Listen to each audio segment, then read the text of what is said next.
gusto kong i-reassure kayo lahat na merong pag-asa o merong hope. Dunay paglaom. Sigurado ako na meron tayong makikitang mas maganda at mas malakas na bansa na Pilipinas sa darating na mga taon. Paniniguraduhin natin na ang Pilipinas na iiwan natin sa ating mga anak ay mas maayos kung ano ang nakikita natin ngayon.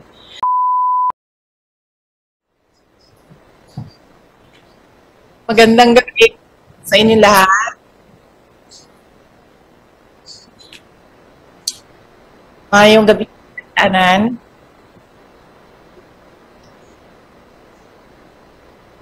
Unahin ko na ang aking pagpapasalamat sa ZAID. Sila po nag-organize para gawin ang ating OFW Christmas Online. At syempre, salamatan ko ang kasamahan ko sa Office of the Vice President, si Jaira Lagdameo, na aming liaison sa ating mga OFW groups at ang pang mga kasamahan sa MPRT ng Office of the Vice President. At sa inyong lahat, mga kababayan, mga beloved OFWs, saan man kayo sa mundo, nagpapasalamat ako sa oras ninyo. Your time is very precious. Lahat sa inyo busy. Nandyan kayo sa abroad dahil sa trabaho at dahil sa inyong pagmamahal sa inyong pamilya.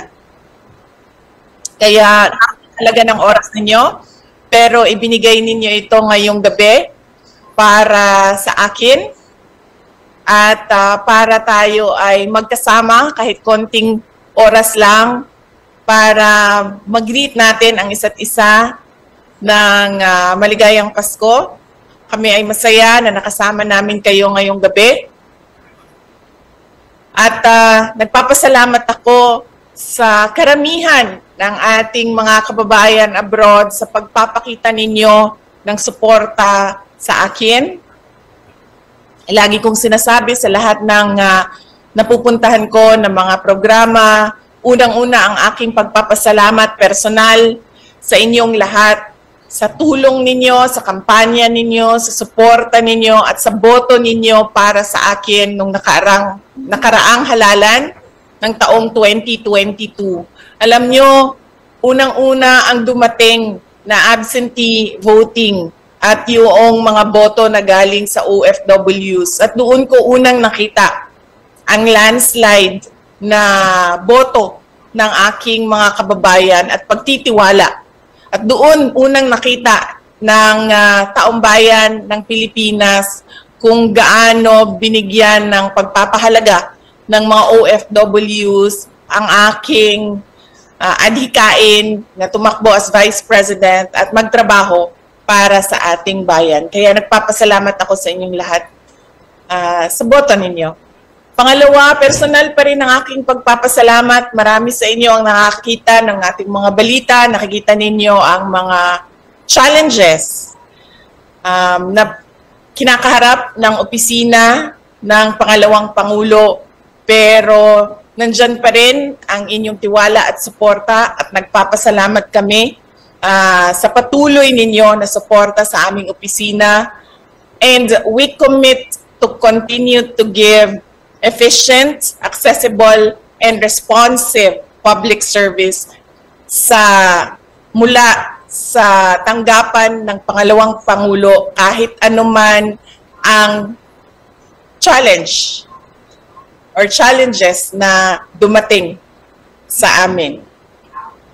At ang sunod na pagpapasalamat ko ay mula sa aming pamilya, ang pamilya Duterte, napakalaki ng utang na loob namin sa inyong lahat, mga kababayan namin, sa pagkakataon at pagtitiwala na ibinibigay ninyo sa amin na makapaglingkod sa ating pamahalaan. At napakalaki ang tulong ng pagpapakita ng suporta ng OFW community sa ginagawa namin na trabaho. Maraming salamat sa inyong lahat. Alam nyo, lagi kong sinasabi yan kapag OFWs ang kausap ko o mga sundalo ang mga kausap ko, na yan ang dalawa sa klase ng desisyon sa buhay na hindi ko kayang gawin dahil hindi ko kayang malayo sa aking mga anak, sa aking pamilya. Pero kayo, ginawa ninyo ang mahirap na desisyon na pumunta sa ibang bansa para magtrabaho.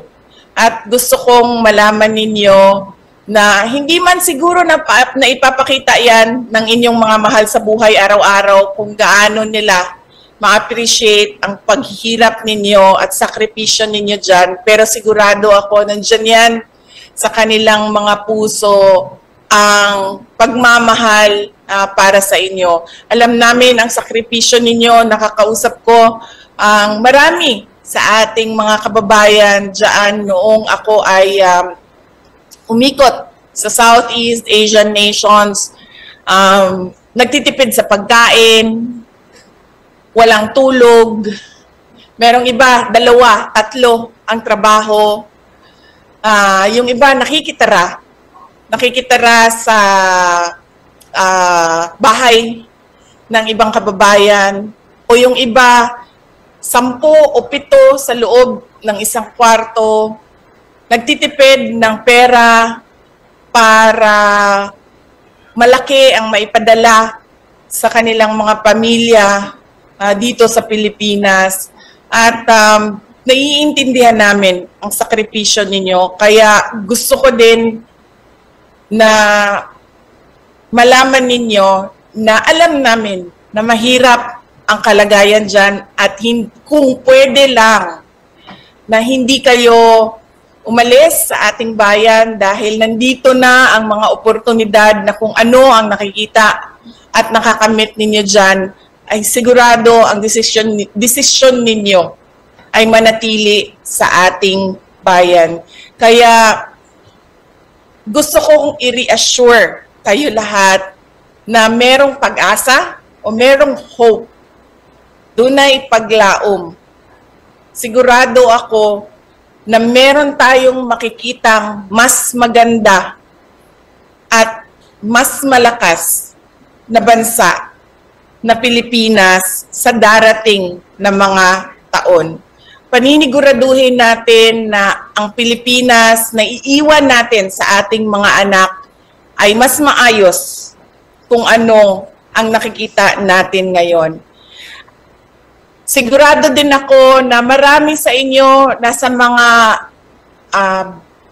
bansa na sobrang ganda o sobrang advanced na sila at ang layo nila kung ikumpara natin sa ating bayan. At lagi tayong nagsasabi na pag nakikita natin yan abroad, lagi tayong nagsasabi, sana ganito ang Pilipinas, sana ganito ang Pilipinas. Sinasabi ko sa inyo, may pag-asa tayo na maging isang superpower. Kailangan lang natin ng pagkakaisa at sinseridad ng mga kawani ng gobyerno. Yung kanilang vision at pag-implement ng kanilang vision para sa bayan ay maayos at maayos ang implementasyon. At natututukan ang mga problema ng ating bayan tulad ng korupsyon, kriminalidad, terorismo, insurgency, at kung ano pa man yung mga problema ng taong bayan. Kahirapan, kagutuman ay dahil walang oportunidad at walang foreign investments or investors na interesado sa ating bayan dahil katunayan, hindi tayo as competitive kung nasaan kayo ngayon. Pero kaya natin yan. Sabi ko nga, may hope, may pag-asa, dunay paglaom para sa ato ang nasod. Maniwala lang kayo sa kakayahan nating mga Pilipino. And of course, dahil Pasko ngayon, sa lahat ng mga programa na naatinan ko, lagi kong sinasabi, ang Pasko ay para sa pagpapatawad, para sa pagbibigay at pagmamahal. Forgiving, giving, and loving. Iba-iba ang ugali ng tao. Meron sa atin mabilis magpatawad, meron sa atin matagal magpatawad, meron sa atin hindi na nagpapatawad. Pero dahil Pasko ngayon, pwede nating pag-isipan, let's reflect on forgiving others who have hurt us, who have made us feel bad about ourselves, at may nasabing masakit, may nagawang masakit sa atin, na pag-isipan natin magpatawad ngayong Pasko. Lagi kong sinasabi, it's not about you, it is about them. Ang sunod ay giving and loving. Hindi mahalaga na mamahalin ang regalo natin. Hindi kailangan ang bagong iPhone, hindi kailangan ang bagong iPad, hindi kailangan ang bagong Apple Watch, hindi kailangan ang bagong Bluetooth na headphones.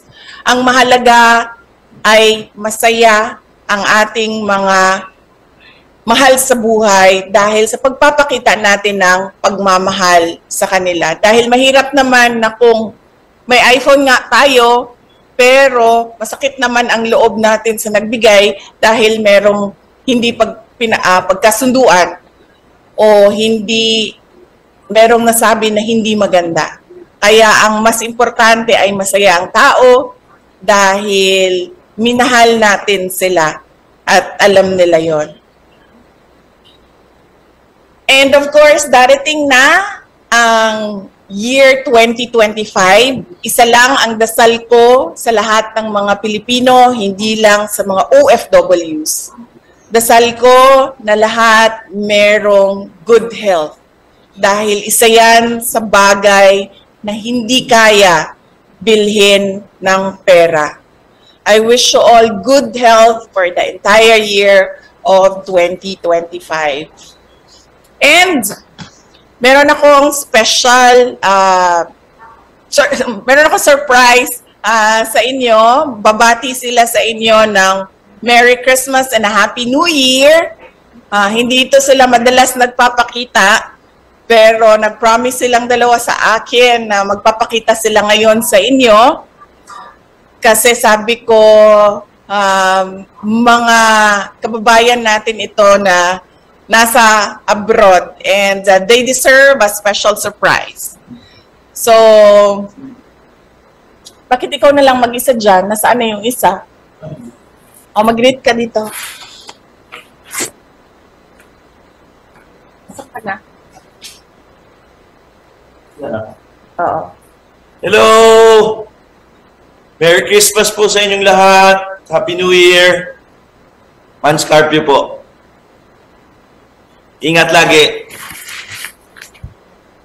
Yan ang aking asawa. And nawala yung aking isang anak, pumasok ata sa loob. Gusto nilang bumati sa inyo ng Merry Christmas and a Happy New Year. Mula po sa aming pamilya, para po sa inyong lahat at sa inyong mga pamilya, Merry Christmas and a Happy New Year. Malipayong Pasko ug mabungahong bagong tuig kaninyong tanan.